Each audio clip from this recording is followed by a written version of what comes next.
del parque de la Iguana y con...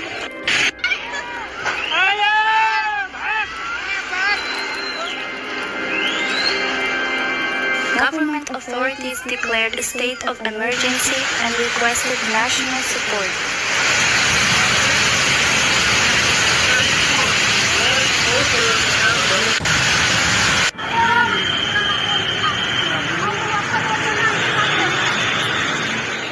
The landslide also blocked a section of the nearby river, raising fears of secondary flooding.